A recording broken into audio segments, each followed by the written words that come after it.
The views, thoughts, and opinions expressed in this podcast belong solely to those expressing them and do not necessarily reflect the OSIP Foundation Incorporated or any other group or individual. This podcast may contain dialogue or subject material that could be considered for mature audiences only. All aspects of how you play the game and the OSIP Foundation Incorporated are protected by copyright and other state and federal intellectual property laws. Unauthorized use without the express written consent of the OSIP Foundation Incorporated is strictly prohibited. If you're interested in sponsoring How You Play the Game, please email us at podcast@osipfoundation.org. Your sponsorship may be tax deductible.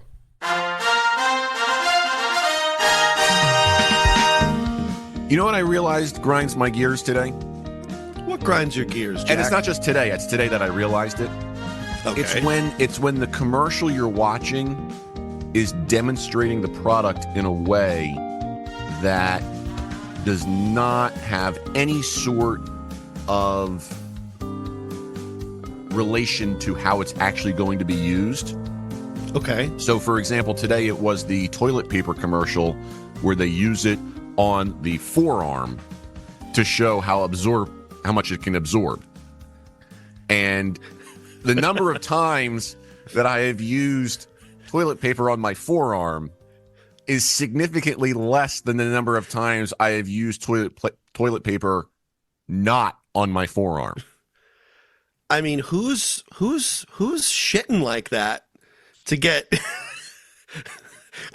to get it on their forearm? You know, we've all had that crazy night where of course we had the burritos and the pizza with extra cheese and forgot the Lactaid.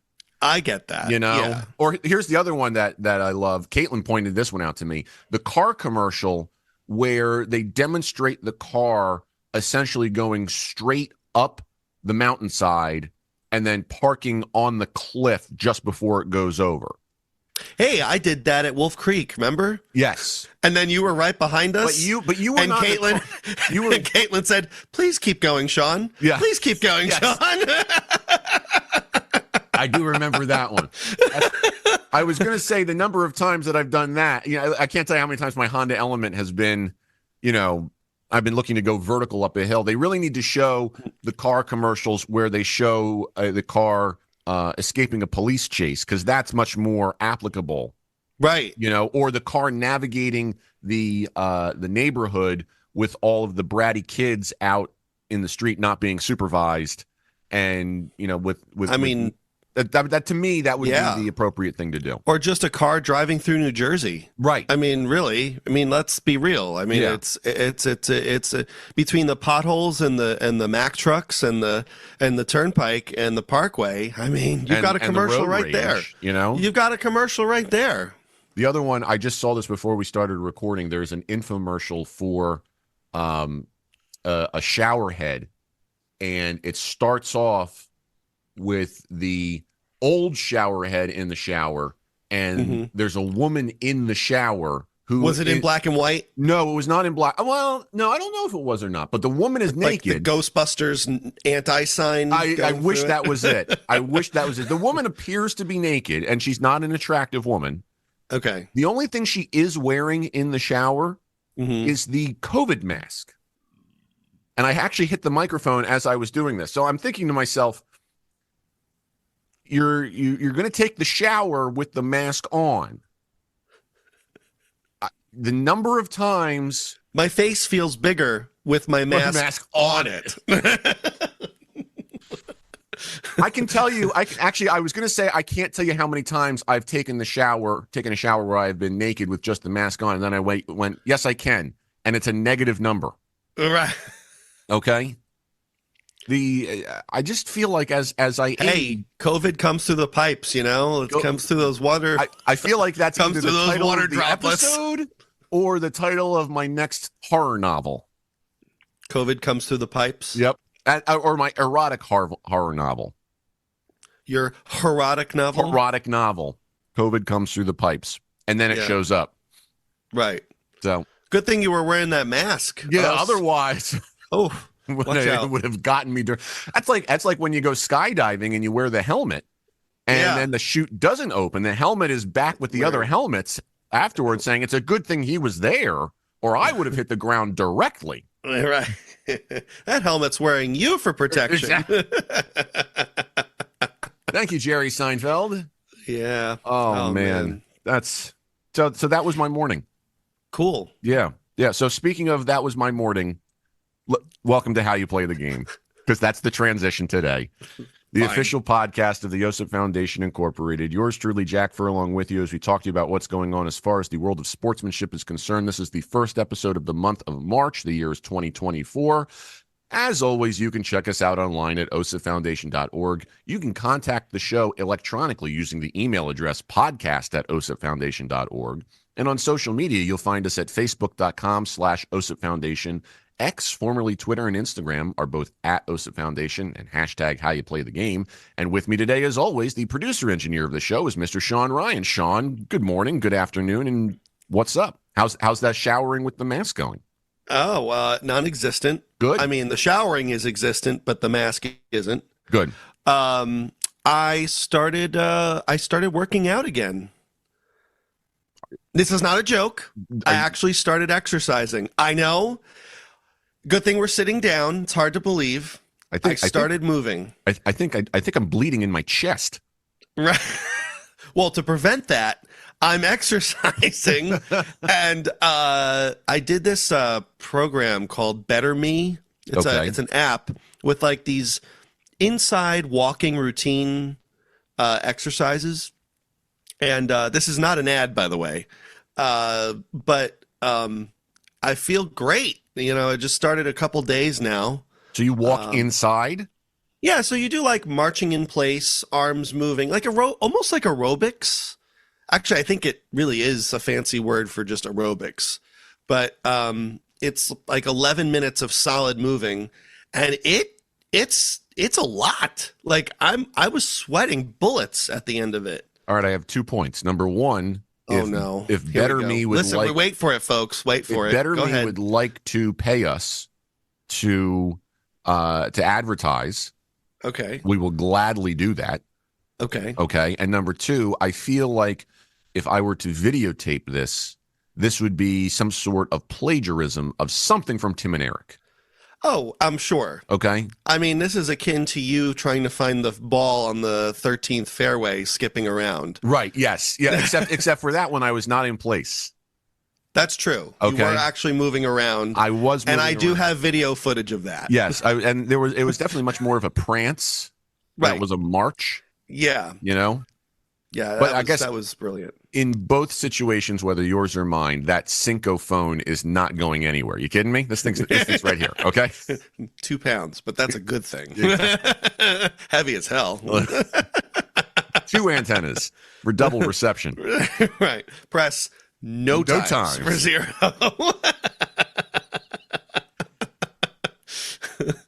Getting me some of this cream to take home. So it's going pretty well so far. So we'll see how it goes. I'm gonna try to get the workout in every morning at 5:30 a.m.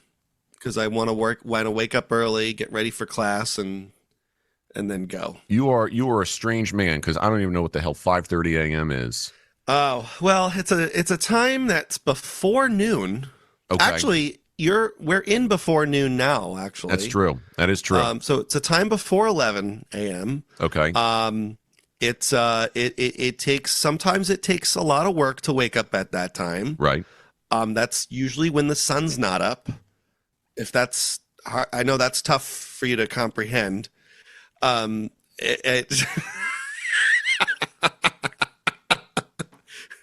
those of you not watching the simulcast, I have rested my forehead on the microphone. Yes. But yeah, no, it feels good. Hopefully it works out, and I will keep you abreast of any developments. Okay. Great use of the word abreast. Yes. Yeah. Okay. Well, I wish you weight loss and health. And maybe. And then you can't call me fat anymore. Wait, when did I ever do that? Well, no, you've never called me fat. You have called me. Well, no, you have indirectly said a few times, you're not walking, right? I will admit to that. You're not walking the course, right? That was going to be my next question. Are we walking or are we still using the cart? Right. And Which, that really, honestly, listen, you got to laugh at yourself. I don't take offense to that at all. I know there are people who do, but I don't, because it's true. Like, I'm a lazy sack of shit. And like this, we need that to be a drop on the show. Okay. This exercise is going to hopefully motivate me a little bit more. And, maybe I'll walk the course one day. One day. Not that day is not today. No, not today. But one day. And I guess, it works in your favor too, because the more we use the cart, the more I have to get of the tab for your bail. Right. So when I eventually drop all the weight and I'm finally appealing to many women, which, then believe it or not, somehow that still won't happen. Well, you have the same problem that I have with that one, and that is we open our mouths. Right. If we don't talk and we appear dark and disturbed. Mimish. Yes. Mimish. Exactly. Oh, dark and disturbed. Yes. Like, I'm disturbed. I'm inadequate. I have it all. That's you. You are, and you are the Costanza of our relationship here. So yes, yep, I am. Oh man, we've really gotten. I mean, we haven't even talked about anything, and I think the episode's already done. Now, this is good sportsmanship right here. That it is. Yeah. Being able to take a joke and working out and improving yourself. They're all great. Right. Two things I can't do. Right. Okay, good. That's where the show breaks get pulled. Okay. Well, it's been great. So you want to talk about some stuff? Yeah, let's get to it. All right. I've got two things, and I've got a surprise thing for you as well, and just in case we have the time. Okay. Okay. So the first one we'll discuss is the thing that you actually read. We'll start off easy. How about that? Okay, good. All right. Reading is hard to begin with which to begin. Thank you. So, speaking of speaking, Caitlin sent me a post yesterday that that the Webster's Dictionary has now come out and officially said it's okay to end your sentence in a preposition. Absolutely not. Exactly. I said no. I said I refuse to believe it. We're going to boycott Webster's. Yes. Is it Merriam-Webster? We're boycotting them. Okay. Yes. We are now going to stick to the off-brand dictionaries. Right. Okay. The old OBDs, if you will. Fake dictionary. Fake dictionaries. The tagline will just read "fake dick." That's it. Fictionaries. Fictionaries. Ooh, I like that. Fictionaries. Is that I think my entire life is a fictionary. Fictionary? Is that a thing, really? I don't know. Like, that's a cool play on words. I believe that is the entire autobiography of Cosmo Kramer in the shape of a coffee table book. Oh, is the best book editing software for writers. Is Fictionary? Yeah. Okay, never mind. All right. Well, we're not gonna support them. No. So anyway, the first thing we need to discuss. This happened about middle of February up in Syracuse, New York. Now, we recognize that this is not necessarily directly related to athletics and sports and competition, but there are connections, and we wanted to draw those connections, and that's how this whole thing came about. Okay? Yeah. There was a situation at a middle school in Syracuse where a parent basically walked into the middle school and punched a teacher in front of 25 or so kids multiple times. And the whole thing, as you're reading it and you're unpacking it, sounds so much like a scenario that could happen on a baseball field or another sports-related turf, if you will. According to what we've been able to unpack from various sources, there was a young girl in a class who was trying to be disciplined for various reasons, and this girl threatened the teacher by saying, "Well, my mom will take care of this," and the teacher then filed a report at the end of the school day just to say, "I think I've been threatened." The next day, at the beginning of the school day, the mom, who's about 4'10", disguised herself by putting a hooded sweatshirt up and making herself look like a student, and just casually walked in with the rest of the kids. Whether or not it helped, the grandmother tried to get in as well, but she was stopped by security, and the security officer was trying to detain the grandmother, and that may have contributed to the mother getting in. The mother then goes right into the classroom, assaults the teacher by punching her in the face. The teacher suffered a concussion, a nasal bone fracture, and a maxillary spine fracture at the base of her nose. 25 to 30 students witnessed the attack. The woman then left and was later arrested. And the narrative here is more about the fact that the authority figure who is trying to discipline the student is not safe, which sounds very much like a sports official who is in charge of trying to, manage a game and an athletic competition, which may involve discipline, and a coach or a parent or an unruly fan just saying, no, I'm going to take this into my own hands and show that official who's boss. In the scenario, there were multiple different other factors that came in, like the woman or the girl who was they attempted to discipline. The grandmother said that this girl had been bullied and the school didn't do anything about it, but the school had also been suspended a multitude of times.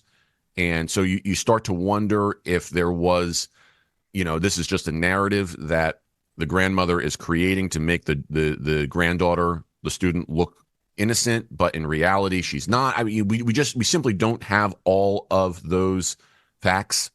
But it just reeks of insanity. And then people would ask, well, how could a mother just walk in, and what's wrong with the security? I said, no, there's nothing wrong with the security. The fact of the matter is that the security guard was dealing with the grandmother. The security guard was distracted by the grandmother, who was trying to do the same thing as the mother. So, it's not like a scenario where people get by security and we're like, well, where was the security? The security was there and reacted properly. So it saddens me that what we have to experience on the field, as a baseball umpire, there's always a part of me that fears for that. And that is now getting into the classroom, where rather than trying to sit down and examine the situation, we just take matters into our own hands. And there's never a moment where people look internally and say, could this be my child's fault? What can I do better? It's always point the finger at somebody else and get your pound of flesh that way. So you are an educator, Sean, as I somewhat am as well. So when you read this, how did you react?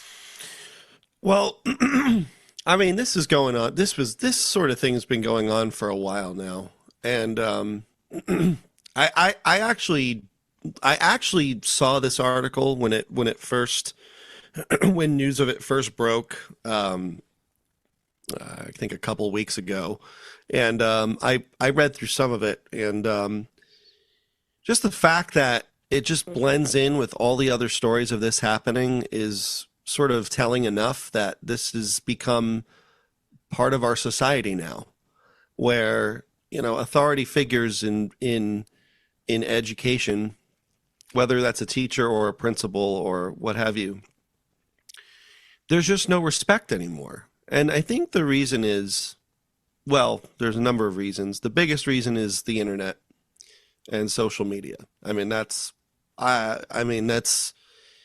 because kids, they post videos on TikTok about and say stupid shit, and they say, hey, look what I can get away with. With which you can get away. I'm going to say with, because they don't know proper grammar. That's fair. And whether that's ripping sinks out of the bathroom wall or hitting a teacher on the back of the head or even calling a teacher by their first name. There's several videos of this guy who goes around the school just calling teachers by their first name. And okay, you know what? I admit sometimes the teachers' reactions are kind of funny. Like the cool ones are kind of funny. But there are some teachers who are really pissed off about that. And the problem is that I was actually just talking about this with Sarah this morning before she left for work, that there's no accountability. There's no sense of, as you said, looking inside ourselves and looking at ways that we can, or just even thinking of why this remotely might be a bad idea, right? And because a lot of people in this generation are selfish. They're selfish, and they see what they see, and they think, oh, since it's on the internet, then it must be okay to do in real life. And what goes from calling a teacher by their first name could turn into maybe not coming into class, or not doing an assignment, and not doing a test, and then skipping school, and then one thing could lead to another, vandalism, and then it's one after another, and or one thing leads to another, I should say. But I think really another large component of it, besides social media, is the fact that there have always been moments in our society where people protest. And people protest against established norms, and everyone who thinks they protest think they're doing it for all the right reasons. And in some cases, maybe they are. But the problem is that, and this is political again, but it's the extreme ends of each spectrum that get into their minds that they're the only ones who are right. And that, particularly with, people on the extreme left, they think, oh, well, there are protests happening all over the world, like with Israel and Palestine and with Black Lives Matter and everything else. And I'm like, this is not fighting to keep your land. This is about not being a dick in school.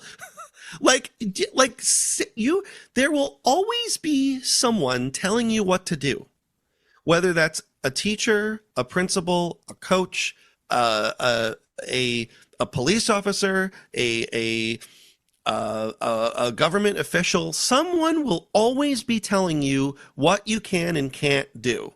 Okay, that's not to say you can't argue with them or have a conversation about it, but there are laws in place for this very reason. And so when you have these instances occurring of complete social disregard when it comes to how you act towards an authority figure, then there's chaos.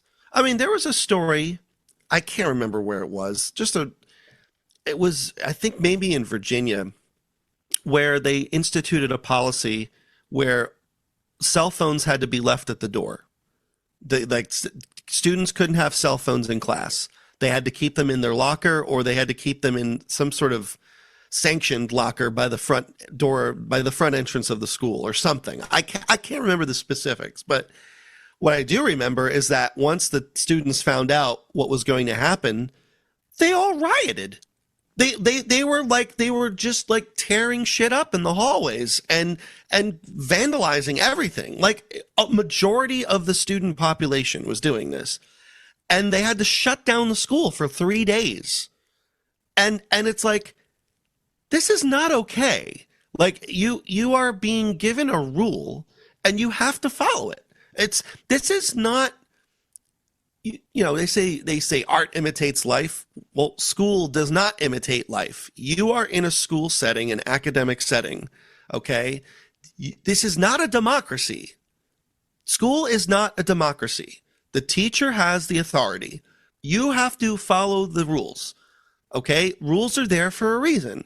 It's not meant to be like, oh, this is a dictatorship. This is not meant to be like, this is totalitarian, because these are minors. These are kids. You don't have the right to vote yet. And most of you can't drive, right? Like, you need to follow the rules. And if you want to say something in a friendly way, like, oh, I disagree with this, okay, you can say that. But in the end, rules are rule, and you have to follow it. And guess what? When you go out into public, maybe you have maybe you have some more rights because you're an adult and you can make your own decisions, but they still have to be within the context of the law, right? You can't, and now you're following a different set of rules that are different from school, right? So you have to be trained at a young age to realize that, no, you don't always get what you want. Sometimes you have to work for it. You have to work for it all the time. And even if it's something that is distressing or can have a negative impact on anyone else, then no, sorry, you can't do that. No, you can't dress however you want. No, we have a dress code in place because this is a professional environment. This is academia, right? This is not the mall after school. This is not your local hangout. This is not the park. You can't, there are rules in place for a reason. And as I said, this blatant social disregard for teachers it's getting out of control. And you wonder why, and this is linked to umpires. There's a teacher shortage, and there's going to continue to be. More and more people are leaving the public education sector exactly because of situations like this. I can't tell you how many videos and how many news stories I see of teachers getting assaulted because, they took a kid's switch away in class, and this kid is like 250 pounds, 6.5 feet tall, and like beat the teacher to death almost. And like, what are you supposed to do about that? Right? So I really think that it's going to come to a point where it's going to get so extreme that, and I'm sure it's been done before, but the police have to be called. And if in the case of these riots where they had to shut down the school for like 3 days, if I was that principal, I would be on that phone with the police department. I'd be like, get your SWAT team over here and flush this place out. Like, get them out. Like, put them in juvie. They need to be taught a lesson. And it's as extreme as that is. What else can you do? Because we've let it get this bad, unfortunately. And if we had not let it get this bad, and we have regulated social media a little bit more, and we have provided a positive example to students more frequently, then a lot of this wouldn't have happened.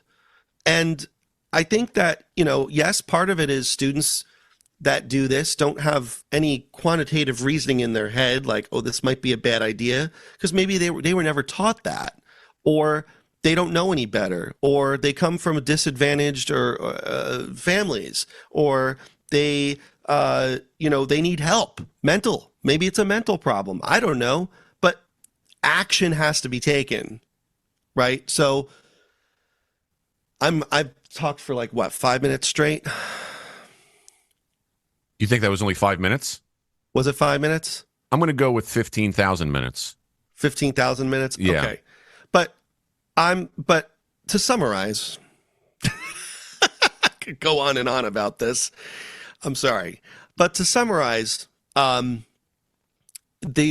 problem is social media and the lack of authority, and what is happening in the real world with these civil injustices is being the media is covering them in a way that, hey, if you act too violently and inappropriately, no matter what the situation, you'll get what you want. And you look at the both situations and it's not parallel at all. So I think kids today are taking things too literally when they see stuff like that in the news, and they're not getting the whole story. Like, no, if you riot and you cause like damage, you will be arrested and you will go to jail. Like in school, there's no concept of that because there's no jail in school. It's like, okay, you go to the principal's office. And that's not scary anymore. I used to be petrified. Remember that? To go to the principal's office, I'd be pissing my pants. If I went once when I was in third grade because this kid wouldn't stop bothering me behind me, and I turned back and yelled at him, and the teacher thought I was the problem. So the teacher in third grade grabbed my ear and dragged me to the principal's office. And I've never been so scared in my entire life. Right. And that, even though it wasn't really my fault, I kind of, I guess, egged him on a little bit, but I never misbehaved like that again. And I feel like if social media was in place when we were growing up, I don't know how I would have acted. It's like, it's a completely different world now. And I don't know, but those are my more than 2 cents. If you're just joining us, you're listening to the Old Man Yells at Cloud Therapy podcast with Sean Ryan. My name is Klaus Hergesheimer, and I have nothing to do with any of this. The views, thoughts, and opinions expressed on this podcast. Now, right. First of all, you're going to be getting a bill for my services of having to listen to that. All right. But that's the line. That's the line. Okay, I just want to make sure that's the line. No, listen. I want to go back to something that you said very early in your monologue there, and that's about protest. The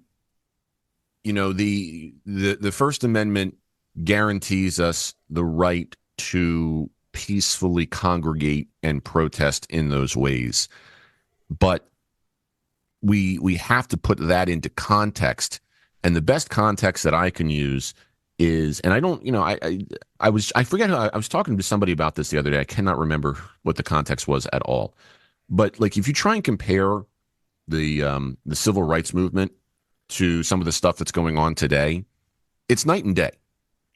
The parts of the civil rights movement that we do remember and that we use as a foundation for our growth in society, that's the part where everything was peaceful, and they led by example. There was no violence. There was no. There was some. Let's put it this way. No, but I guess the point that I'm making is that the violent parts are not the parts that we use. Right. And I'm not saying violence on the parts of the people who were trying to get rid of to push the protesters back, the fire hoses and the smoke bombs, all that stuff. It's about the people who were protesting and how silent they were, how they would basically when they would be attacked, their response was not violent. It was pick up the thing, the flag that you held, and just keep marching. Right. There was never return fire once they start firing on you. That's the part that I think we conveniently forget, because especially today, where race relations have been what they have been in the last X number of years, for the various reasons that we have dissected and will continue to dissect, the extreme sides of it are what are in the forefront of our mind, not what truly was the foundation of how we made progress during that time in our history.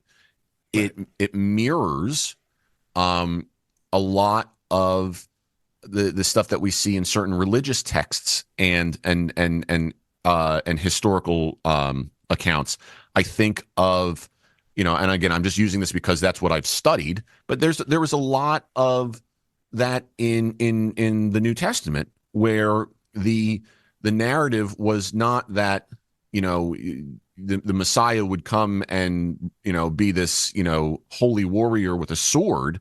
It was more along the lines of this peaceful man who was more about turning the other cheek. And again, I recognize that we can look at all of that in so many different ways. I'm very much just kind of touching the surface with this, scratching the surface too, if you will. But it's just the generalized concepts of the peaceful protest, the leading by example. Those are the ways that we make change and how we address certain things. And as you kind of went along in what you were saying, the students who riot, the students who refuse to follow the rules in a tantrum or in a violent response, are, for all intents and purposes, doing it the wrong way. Now, granted, I will concede that children they invoke a different set of standards. Okay. Mm-hmm. When we deal with youth, we really have to change the approach to a certain degree, because these are kids. They're not developed the way that most humans and adult humans are expected to be. It kind of goes into that, when I have, examined my own life and whatnot, I bring up a lot of memories from my childhood, where, and the overarching thought is, you were a kid, you didn't know any better, in those types of scenarios. And I'm not saying that I was a violent teenager. It was more about the things where maybe I said something or I did something that was inconsequential, but it was like, you didn't know. You were 12 years old, that's, you're learning through that.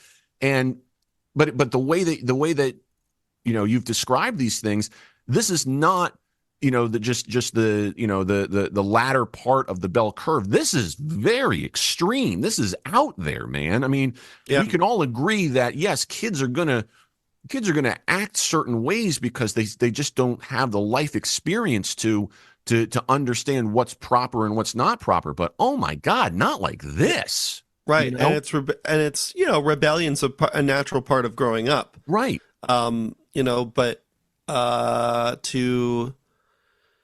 I don't know. It's gotten to a point where we can't go back. Well, and we can, but extreme measures need to be taken. But here's the other part of it too, okay? Because this applies both in the scenario with this mom going into the teacher and attacking her, as well as it does in any athletic competition involving youth, okay? The adults who are not directly involved. So this would not, in a sports scenario, this would be the coaches and the parents and the fans. But in this scenario with the woman and the teacher, it's the parents and whatnot. Okay, they have to have the maturity to step back and say, if there truly is a problem here, if I really believe that my child is being unfairly prosecuted, so to speak, there is a proper way to deal with this. And violence and aggression and anything that falls under that heading is not part of that solution. If this mom truly believed that there was an issue here, okay, her job there, even if I'll even concede in compromise the idea of going into the school dressed as the kid, okay, disguising herself, get into that school. And then instead of attacking the teacher, get into the principal's office and sit down and wait for that principal to come in and say, okay, you and I have to have a talk. That would have been a more creative way of trying to solve this than what she chose. Okay. Yeah. That's my point, is that that I don't, there's a time to cast a wide net, and there's also a time to realize that there are going to be extreme examples or other examples that just don't fall into those categories. And yes, sometimes we have to be creative, but the overwhelming majority of the time, it does not require a reaction such as this. If your kid has a call go against him on a ball field, okay, verbally or physically assaulting an umpire is not the answer. It's right. Taking a step back and examining the situation as a whole to figure out what happened, why it happened, and what we can do to do better. In this situation, if you really believe that your daughter is the victim here, even though the evidence says, potentially the other side of things, you've got to get into that principal's office calmly, coolly, and collectively and say, what's going on? And how do we work as a team to make this better? It's that simple.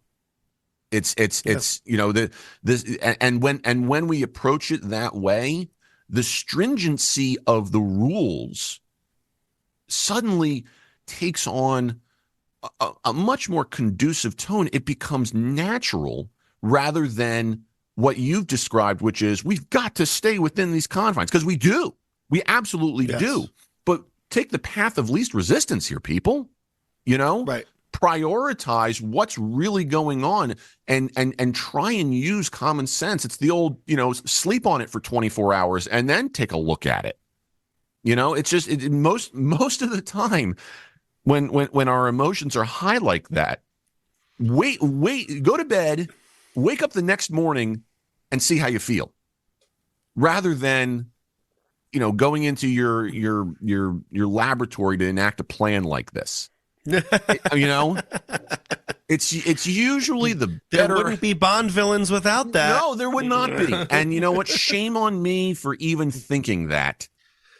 Idiot. Yeah, I am the king of amateur hour. Okay, is what I am. The camateur hour, if you will. Right. So, yeah, I mean, further elucidating your point, the whole thing with, once you deal with it with a level head, right, the rules seem more logical. Yeah. And there's a reason why we have policies and rules in place, because at some point someone did something stupid and messed it up for everyone else. Yeah. So rules and laws have to be created to prevent things like that from happening again. It's funny you say that, and I was thinking about the whole calling the teacher by the first name thing. Okay, because as an educator myself, when I have played those roles, okay, I make it a point, depending upon the scenario, obviously, but I make it a point at times to say, look, to me, it does not matter how you refer to me. If I'm teaching, like high school and down, different story. Again, right. Kids, totally different. Okay. Right. When I was doing a lot of college teaching, for example, I would say, look, to be completely honest and vulnerable, I really don't care what you call me, whether you call me Jack or Professor Furlong. It doesn't matter to me, because I don't see myself as anything more than the guy in charge, the leader. I don't put myself up on an egotistical pedestal. I recognize it's a respect thing. I recognize all of that. But to me, I feel like I'm going to reach you more with the way I do things if I don't have that requirement. However, kids of that age can and sometimes do take advantage of that, and then they ruin it for everybody. Right. And to again, like, so for where I teach, like I said, it just at the college level these days, it seems like being a freshman in college is just 13th grade. Yes. So that's really what this is. Mm-hmm. So maybe they're legally adults, but I think mentally they're not there yet. Well, I mean, and I don't mean to. I'm not trying to shit on the parade here. Okay, you called it 13th grade. Yeah. Okay. I mean, is that, I mean, and I hate to break it to people, Sean, you teach at a community college, right? Yeah. Okay. I That's mean, it. even before the 20th century ended, Right. didn't community college, junior college, and whatnot, didn't they have that connotation to a small degree, whether right, Sure. wrong, or indifferent? Sure. And but I think it's much more now. I think it's much more noticeable. Well, with Especially basically with everything the standards. everything that you've said, social Yeah. media and the way that everything has gone, it has exponentially grown. Deteriorated. You know? And so I think that with my students, all of them call me professor. I've even gotten doctor sometimes, which I'm not going to argue that, even though I'm not. But that's fine. Just fine. Just fine. But it's funny. Outside of the classroom is a different story. Like, I feel like if you see me in the hall or if you see me at the student center and someone accidentally says, "Hey, Sean," and I go and I look and I'm like, "Excuse me?" And I'm like, "Oh, okay." I mean, it's not the worst thing in the world because, again, they're college aged and it's not within the confines of the classroom, and it's fine to a certain extent. But when they get in the habit of doing that during class, and it gets to be a little bit much. Well, it depends on what they're trying to say too. Are they trying to challenge you, or are they trying to continue to learn from you? Well, that's the thing. It's the context. It's the context. That's why I think, within a classroom setting, I think I have to be a little bit more strict. But outside of the classroom, you see me in a social situation, I'm a little bit more lax with something like that. But it also has to do with the subject, I think. I teach music. Music's an art form. It conveys expression. It necessitates expression and connection, right? And so I feel like having a more personal connection with a student is almost not just recommended, but almost necessary there's a level of mandatory to it. When you need to, when you're dealing with an art form, right? And you're dealing with music has a large sense of community to it because of all the ensembles and all the rehearsing and the practicing and the one-on-one work.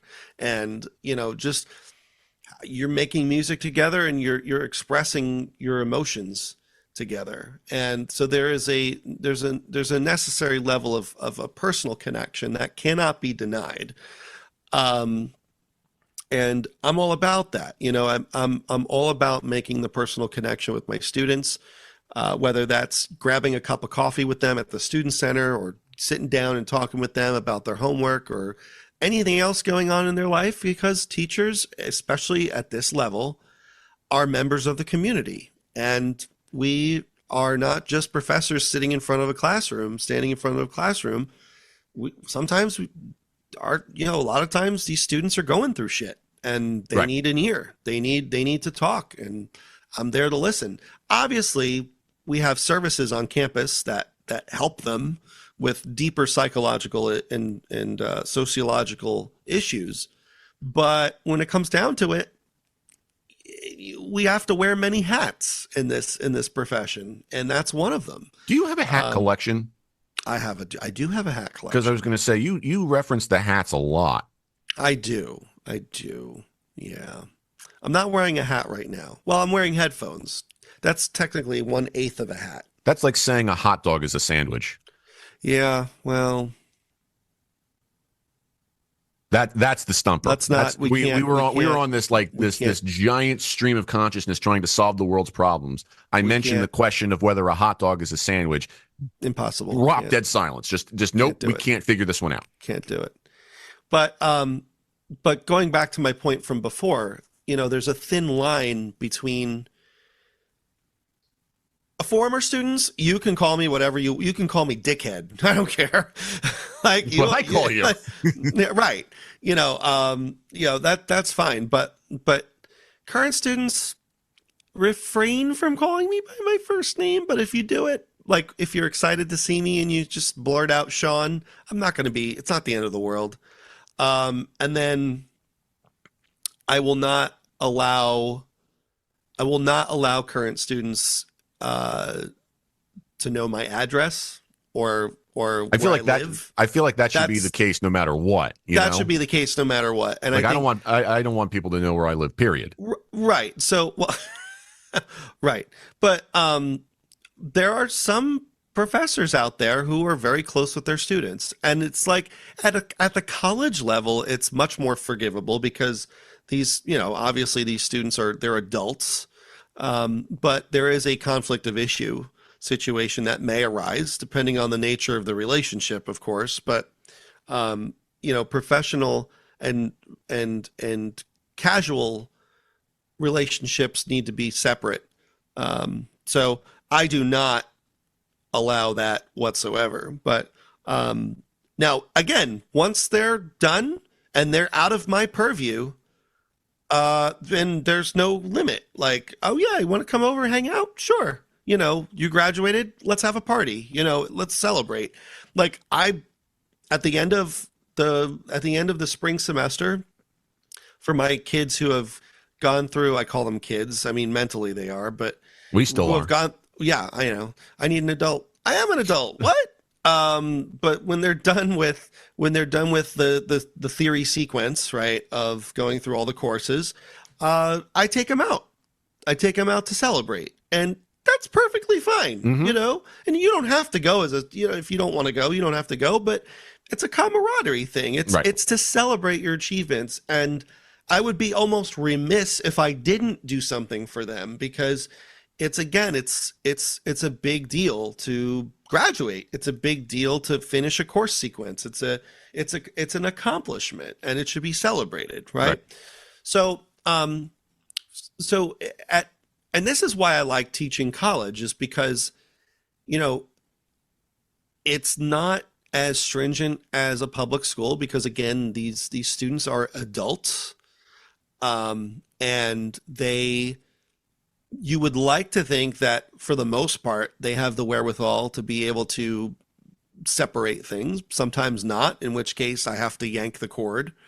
But at the beginning of the semester, I give all of my students my cell phone number and say, listen, a lot of you don't even know how to use email or respond to email.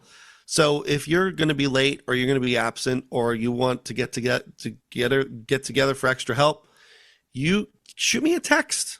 I'll answer that sooner than an email anyway. So, it's now you can't do that with students under the age of 18. No, but with these are adults legally. So yeah, I think it's a good way to be accessible to them. But again, when you're dealing with kids, and by kids I mean under the age of 18, and you give them a little bit of slack, be prepared, because again, no good deed goes unpunished. You give the geese a little piece of bread, it's going to come back for more, and it's going to expect more. And you have to set a bar that is very strict. Like, you are not to refer to me as by my first name, and you need to be respectful of myself and of others. That needs to be established right away. And I've taught in public school before. It is a completely different animal, and much more difficult than teaching college, like by a long shot. Oh, absolutely.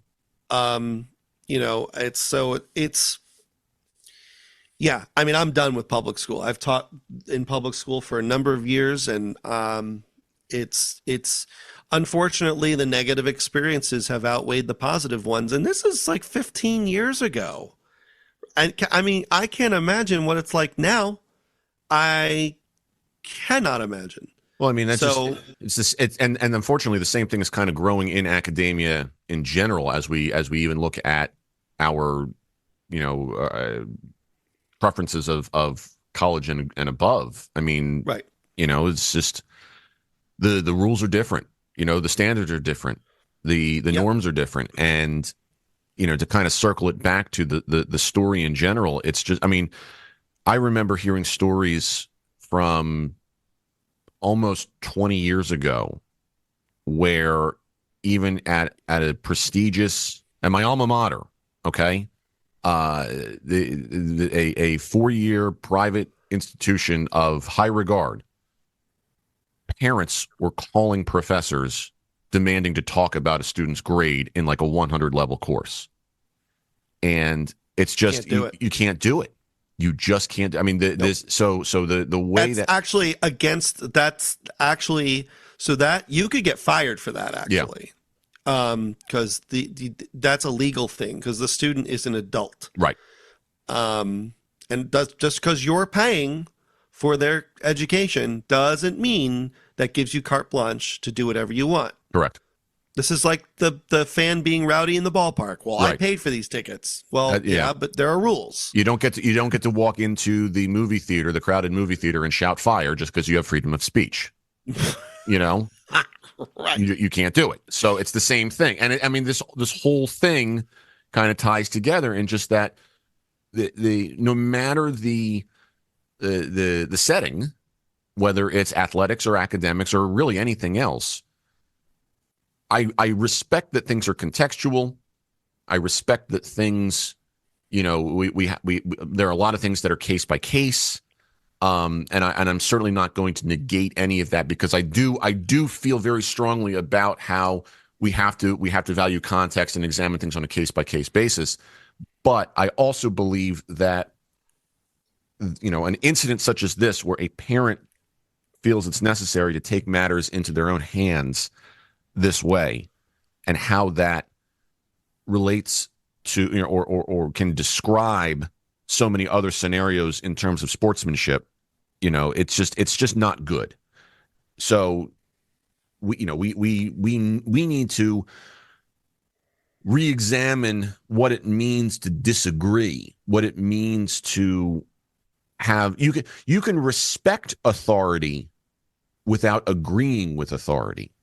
Correct. Yes. You. Yeah, I said that numerous times. That's absolutely true. In a courtroom, you rise for the judge when he or she enters for respect for the position, not necessarily the human being. Mm-hmm. Okay, we hope that the person wearing the robe is as honorable as they should be. I mean, the honor is in their name. Exactly. Right. But we call them, but see, and then that goes to the whole thing of how you address somebody. When mm-hmm. when you're in a court of law, you address the judge as your honor. Yep. Then if you see the judge at the bar later, you can call them by their first name. Right. That's the standard of how these things work out. And right. That's much more stringent than, the professor-student relationship, but the connections are there. Yeah. You're not gonna get fined and put in contempt of court because you called a professor by their first name. Right. You might do that. You might have that happen in court. Yeah. So don't do that there. No. No, absolutely. It's actually very similar. I've seen this done in like doctors' offices too, where the doctor and the spouse both work in the same office, and the spouse might be like the secretary or the nurse.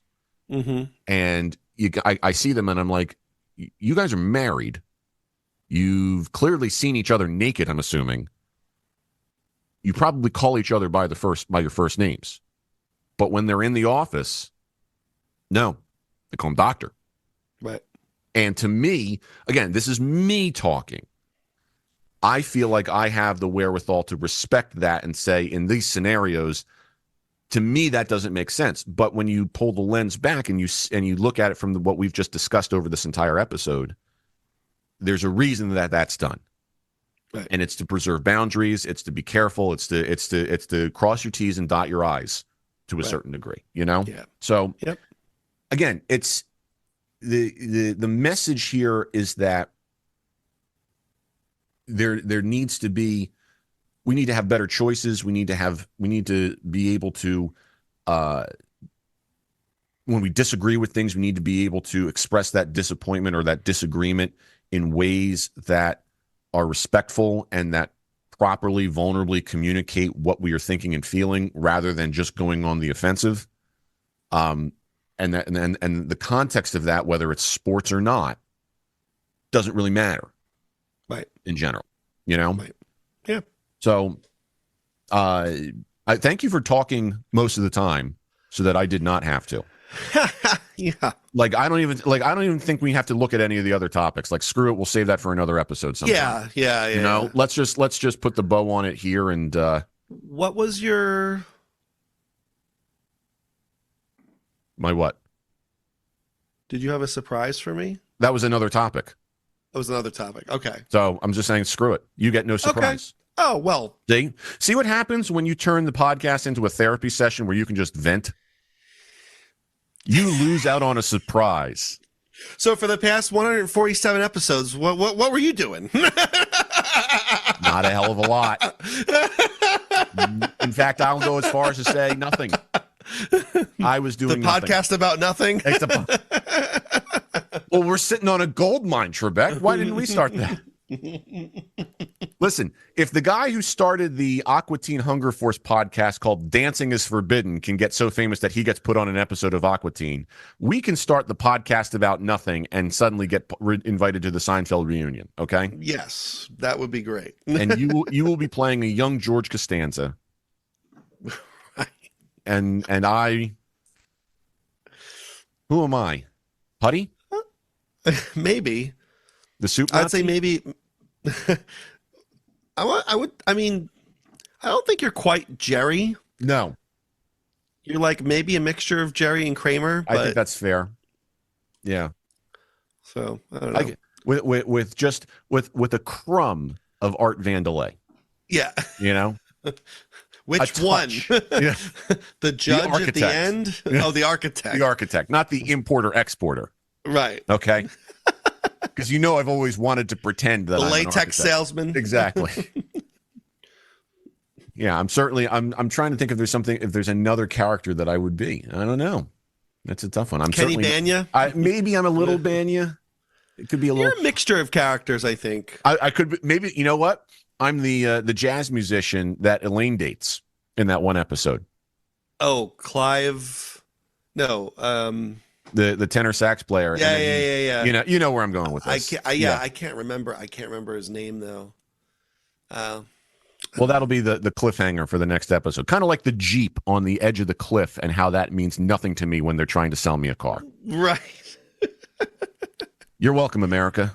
Yeah. So perfect. Well, I was going to thank you, but I had a name for you, and I can't remember what it was. It wasn't Sean. It was something about being, old and curmudgeon-y. So whoever the hell you are, thank you. You're welcome. As always, you can check us out at osipfoundation.org. Contact the show, podcast at osipfoundation.org, facebook.com/osipfoundation, X and Instagram at osipfoundation, # how you play the game. We'll talk to everybody in just a few short weeks. And until then, treat each other with respect.